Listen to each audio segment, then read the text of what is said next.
Hoje nós iniciamos nossa leitura no livro do Êxodo. Leremos o primeiro capítulo. Se você acompanhou comigo a leitura do Gênesis, por inúmeras vezes você me ouviu dizer que Deus fez uma promessa de fazer para si um povo. Deus prometeu para Abraão que ele faria um povo e nós lembramos disso muitas vezes. Porque toda a história da família de Abraão, a história de Jacó, de Isaac, de Jacó, de José, no Egito, a história da família de Jacó, que era Israel, indo para o Egito, toda essa história foi vista como a ação de Deus de cumprir sua promessa. O Deus de Gênesis que criou o homem para si, para sua glória. O Deus que foi atrás do homem pecador após a queda do primeiro homem. O Deus que se relacionou com esses homens pecadores, se revelando a eles. Esse é o Deus que prometeu que por sua graça ajuntaria homens, pecadores sim, mas faria para si um povo de propriedade exclusiva dele. Nós vimos Deus usando todas as situações, coisas pelas quais queremos passar, como conversar com Deus, mas coisas pelas quais não queremos passar, como tanto sofrimento, escravidão, tantas situações diferentes. Deus usou todas as situações para cumprir sua palavra. E agora chegamos aqui no livro do Êxodo, onde veremos Deus cumprindo sua palavra. Não há outra coisa que buscamos ver aqui. Nós queremos ver como Deus cumpre sua promessa, Deus constitui seu povo, como Deus faz daquela família agora uma grande nação. Então eu convido você para a leitura e desde já preste atenção, olhe para o texto, observe como Deus cumpre sua promessa, como Deus cumpre sua palavra, como Deus é fiel à sua palavra. Perceba desde a leitura inicial desse texto como não há impossível para Deus, não há improvável, não há difícil. Deus conduz a história e nessa condução Ele vai cumprindo sua palavra. Então vamos lá? Vem comigo, vamos ler a Bíblia juntos. Livro do Êxodo, capítulo 1. São estes os nomes dos filhos de Israel que entraram com Jacó no Egito. Cada um entrou com sua família. Ruben, Simeão, Levi e Judá, Issacar, Zebulon e Benjamim, Dan, Naftali, Gade e Aser. Todas as pessoas, pois, que descenderam de Jacó foram 70. José, porém, estava no Egito. Faleceu José e todos os seus irmãos e toda aquela geração. Mas os filhos de Israel foram fecundos e aumentaram muito e se multiplicaram e grandemente se fortaleceram, de maneira que a terra se encheu deles. Entre mentes se levantou um novo rei sobre o Egito, que não conhecera José. Ele disse ao seu povo: eis que o povo dos filhos de Israel é mais numeroso e mais forte do que nós. Eia, usemos de astúcia para com ele, para que não se multiplique. E seja o caso que, vindo guerra, ele se ajunte com os nossos inimigos, peleje contra nós e saia da terra. E os egípcios puseram sobre eles feitores de obra para os afligirem com suas cargas. E os israelitas edificaram a Faraó as cidades celeiros, Pitom e Ramsés. Mas quanto mais os afligiam, tanto mais se multiplicavam e tanto mais se espalhavam, de maneira que se inquietavam por causa dos filhos de Israel. Então os egípcios com tirania faziam servir os filhos de Israel e lhes fizeram amargar a vida com dura servidão, em barro e em tijolos, e com todo o trabalho no campo, com todo o serviço em que na tirania os serviam. O rei do Egito ordenou as parteiras hebreias, das quais uma se chamava Sifrá e outra Puá, dizendo: quando servirdes de parteira às hebreias, examinai. Se for filho, matai-o, mas se for filha, que viva. As parteiras, porém, temeram a Deus e não fizeram como lhe ordenara o rei do Egito. Antes deixaram viver os meninos. Então o rei do Egito chamou as parteiras e lhes disse: por que fizestes isso e deixaste viver os meninos? Responderam as parteiras a Faraó: é que as mulheres hebreias não são como as egípcias, são vigorosas, e antes que lhes chegue a parteira, já deram à luz os seus filhos. E Deus fez bem às parteiras, e o povo aumentou e se tornou muito forte. E porque as parteiras temeram a Deus, ele lhes constituiu família. Então ordenou Faraó a todo o seu povo, dizendo: a todos os filhos que nascerem aos hebreus lançareis no Nilo, mas a todas as filhas deixareis viver. Você percebeu que esse capítulo se inicia relatando o nome dos herdeiros de Jacó. Nós vimos que Jacó teve 12 filhos. 11 desses 12 filhos vêm com ele para o Egito, porque um já estava lá no Egito, que era José. E é esse o relato que começa, que se apresenta no início do capítulo 1 que nós lemos. Ele está apresentando os nomes, dos filhos de Israel que entraram com ele no Egito, dizendo que cada um entrou com a sua família. Ele dá aqui o nome dos 11, Nós temos 4 mais 3 mais 4, são 11 filhos. E ele nos apresenta a soma. Foram 70 os descendentes de Jacó, que desceram para o Egito, porque José já estava no Egito. Essas são as pessoas que você conheceu muito bem no livro de Gênesis, A história da vida de José é uma história que ganha vários capítulos, é muito bem narrada, a história de seus irmãos, da descendência de Jacó, toda a tirania envolvida, toda a maldade envolvida nessa família, todos os erros que eles cometeram, mas nós vimos que apesar dos erros, apesar das maldades, apesar das falhas, apesar da falta de fé, Deus, por sua graça, se revela a essa família. Deus conduz o caminho deles para o cumprimento da palavra de Deus, das promessas de Deus. E conduzindo a vida dessa família, nós vimos no Gênesis que Deus os colocou debaixo da proteção da grande nação do Egito. Eles lá tinham toda a segurança, tudo que era necessário para a manutenção da vida. Quem era a pessoa, o homem responsável por isso naquela história? José. E agora, aqui no versículo 6, nós temos uma notícia preocupante. Faleceu José. Todos os irmãos de José faleceram. Toda aquela geração morreu. E agora, onde está a segurança desse povo? A pessoa que o leva para lá, a pessoa que dá segurança para eles, a pessoa que garante que eles terão comida, que eles serão alimentados, o líder que era na vida deles a mão de Deus, o braço de Deus, que era na vida deles a providência divina, esse líder se foi. Agora pare e pense um pouco. Que situação frágil a situação desse povo. Agora não tem mais José, agora não tem mais liderança política, agora eles são simplesmente estrangeiros numa terra.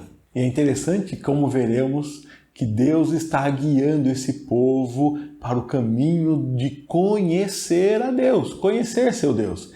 Esse povo vai crescer, se multiplicar. E esse povo não deve confiar em um líder ou outro. Esse povo terá que aprender a confiar em Deus, a conhecer a Deus, a se relacionar com Deus. Esse caminho será longo, mas Deus está desenhando desde aqui o caminho de se revelar a seu povo. Olha o que acontece com esse povo sem a liderança de José, Todo mundo morreu, mas os filhos de Israel foram fecundos, aumentaram muito, se multiplicaram, grandemente se fortaleceram. Olha como todas estas frases aqui estão falando da mesma coisa. Chega a ser redundante, mas a ideia é essa, é reforçar a ideia de como esse povo cresce. Olha, fecundo, aumenta, multiplica.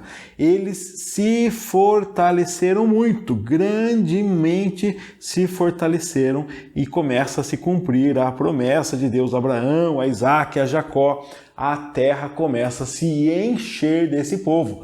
A terra do Egito se encheu deles. Na forma como esse texto é construído, nós enxergamos José agora como uma ferramenta de Deus, Jacó como uma ferramenta de Deus.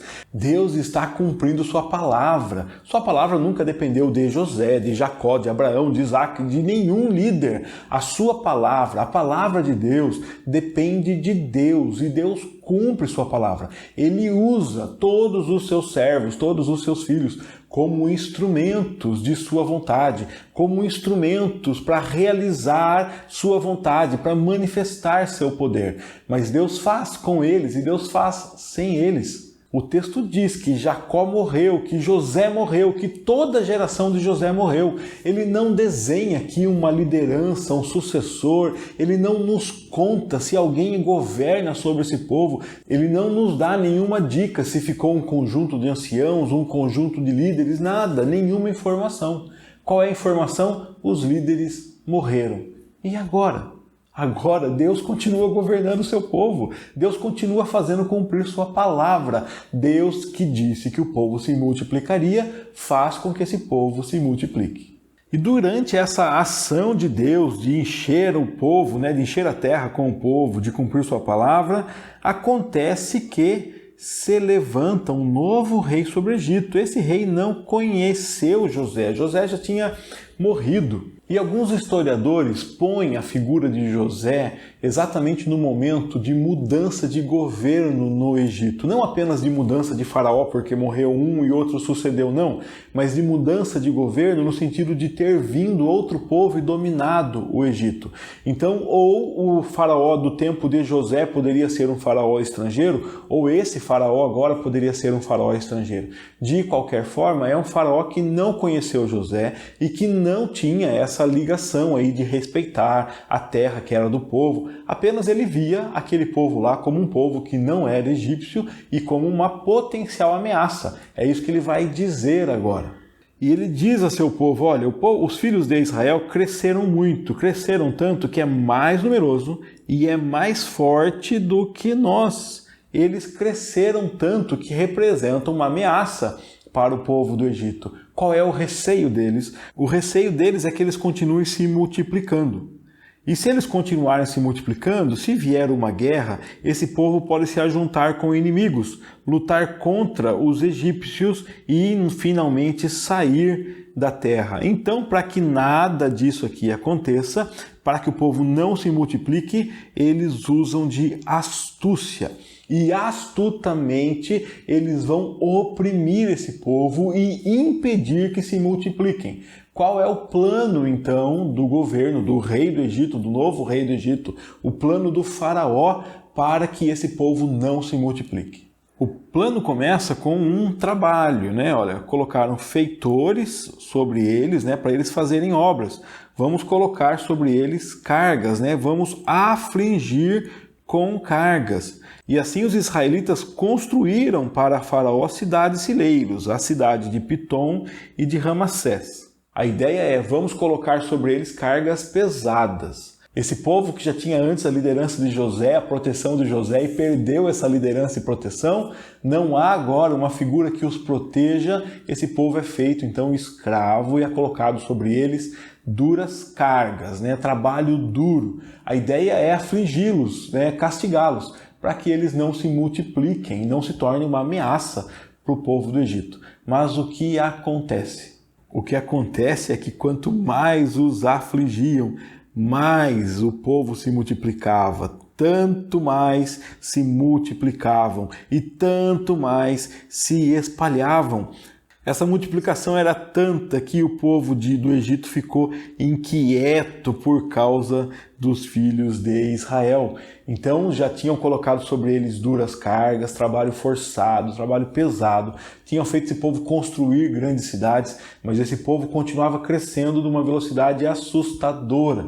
Então eles dificultaram ainda mais os trabalhos. Olha, ele agora com tirania, eles faziam esse povo de Israel servir, faziam esse trabalho tão pesado para amargar a vida com uma servidão dura. A vida era amargada em barro, a vida era amargada em tijolo, a vida era amargada com todo o trabalho no campo e com todo o serviço que na tirania esse povo do Egito os obrigavam a servir. Eles tinham que servir num trabalho não apenas forçado, num trabalho tirano, num trabalho opressor, num trabalho árduo. Eles eram oprimidos. E o que nós vemos que isso é colocado por quê? Porque eles já tinham tentado forçar esse povo com trabalho para impedir o crescimento, mas esse povo continuava sendo abençoado por Deus. Esse povo continuava fértil, crescendo, se multiplicando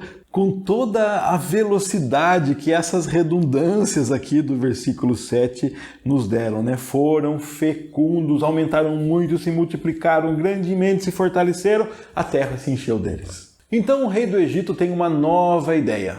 Já que colocar trabalho forçado sobre eles não resultou numa diminuição, né, da taxa de fertilidade, já que apertá-los num trabalho mais árduo, amargar a vida deles, também não resultou na diminuição do crescimento deles. Então o faraó, o rei do Egito, aqui apresentado no versículo 15, tem um plano de fazer com que os meninos não sobrevivam. E parece que esse plano ele vai criando corpo até ele de fato se tornar um plano público. Mas inicialmente ele chama as parteiras. E a impressão que temos é que essa morte dos meninos ela deve se dar através das parteiras de uma forma mais discreta.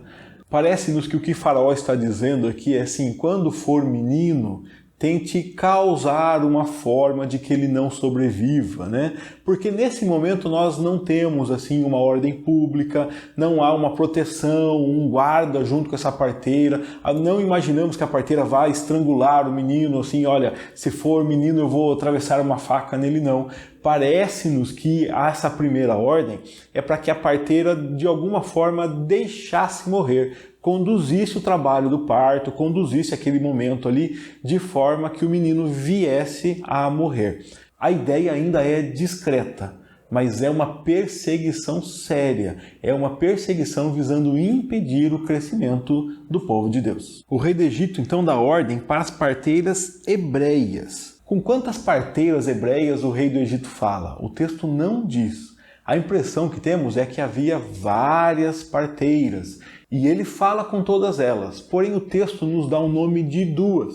Talvez essas duas fossem mais conhecidas nos dias de Moisés, a descendência dela fosse mais conhecida. Não tem como nos afirmarmos isso. O nome de duas são dadas aqui, olha, Sifrá e Puá. Ele fala às parteiras, das quais, ou seja, poderiam ser 100 parteiras, mas dessas 100, dessas quais, uma era Sifrá e outra era Puá. Então ele diz as parteiras, das quais nós sabemos o nome de duas, Sifrá e Puá. Ele diz para essas parteiras: quando vocês forem fazer o parto das hebreias, examinem. Se for filho, matai-o. Se for filha, que viva. Só que as parteiras tiveram medo, né, de atentar contra a vida de pessoas e não fizeram como o rei do Egito ordenou para elas. Antes, ou seja, ao invés disso, elas deixaram os meninos viver. As parteiras não põem em prática aquele plano do rei do Egito de causar a morte dos meninos no momento do parto. Então o rei do Egito chama as parteiras e pergunta para elas: por que vocês fizeram isso? Por que os meninos aí estão vivendo nos partos, assim como as meninas, né? E se era um povo tão abençoado que crescia tão rápido, eu acho que eles deviam nem ter assim uma taxa de mortalidade infantil, né? Porque Deus fez com que esse povo fosse fecundo e crescesse muito e crescesse rapidamente.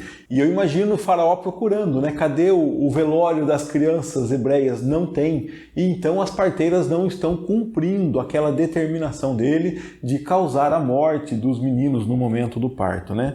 E as parteiras então responderam para faraó: as mulheres hebreias não são como as egípcias, elas são fortes, vigorosas.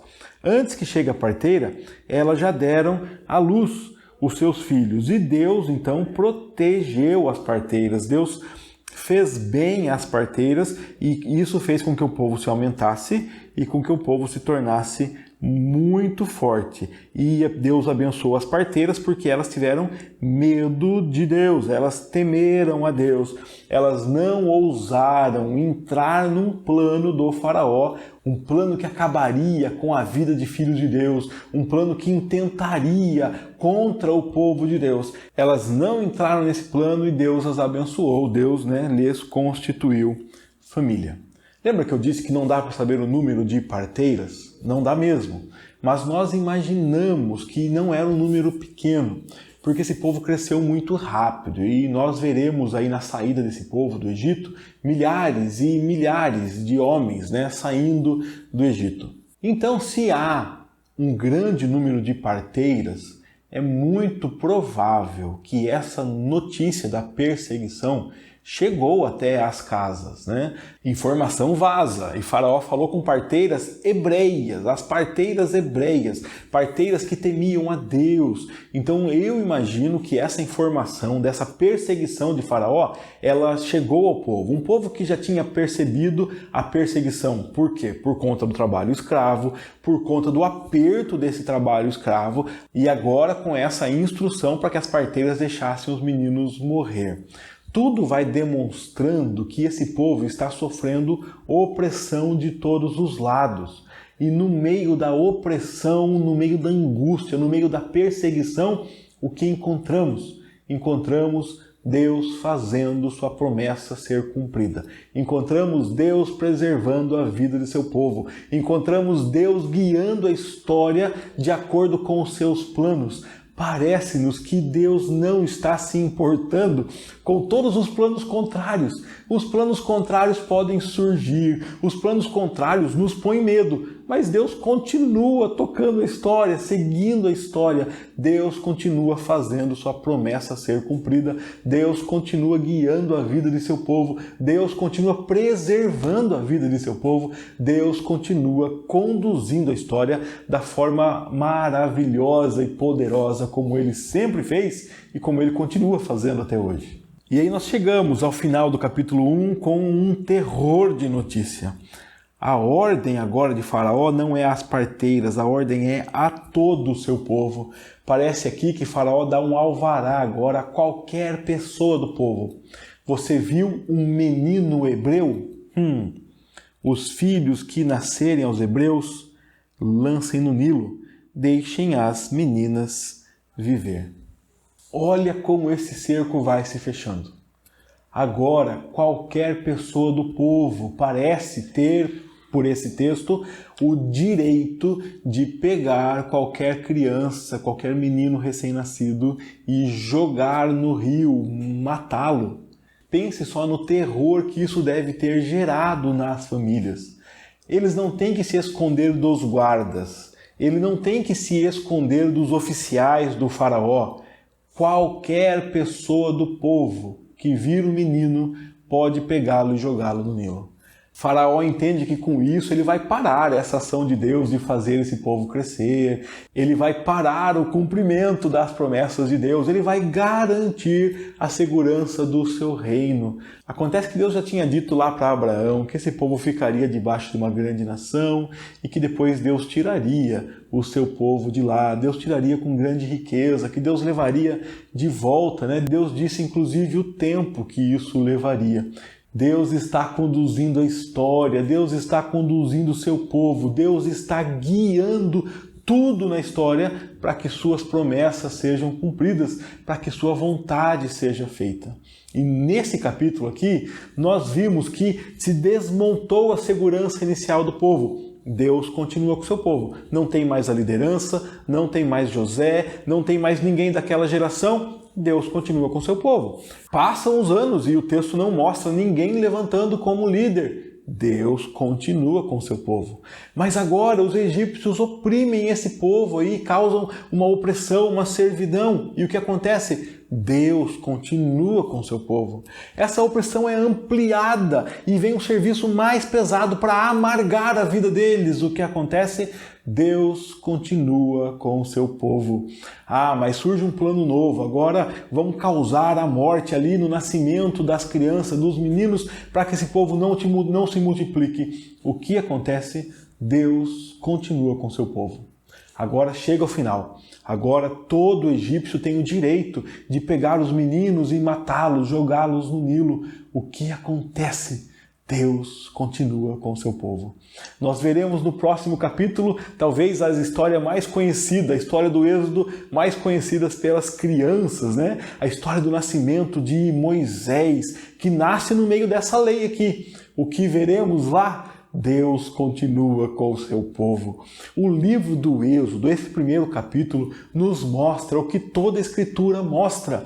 Deus continua andando com o seu povo. O Deus que andou com Jacó, que nós vimos lá, né, no livro do Gênesis. O Deus que se pôs no caminho daquele menino problemático, Jacó. O Deus que buscou Adão pecador. O Deus que se revelou a Noé. O Deus que se revelou a Abraão. O Deus que andou com pessoas. É o Deus que conduz a vida do seu povo. Deus está cuidando do seu povo. E quando as coisas ficam ruins, Deus continua cuidando do seu povo. E quando o que era ruim, no caso de uma escravidão, fica pior, é uma escravidão de amargura agora, Deus continua com o seu povo. E quando além da situação externa estar difícil, agora a casa é ameaçada, as crianças são ameaçadas, Deus continua com o seu povo. E quando essa força externa que vem não é apenas uma ameaça, é uma realidade, e as crianças, se nascerem, morrerão porque todos podem matá-la, o que acontece?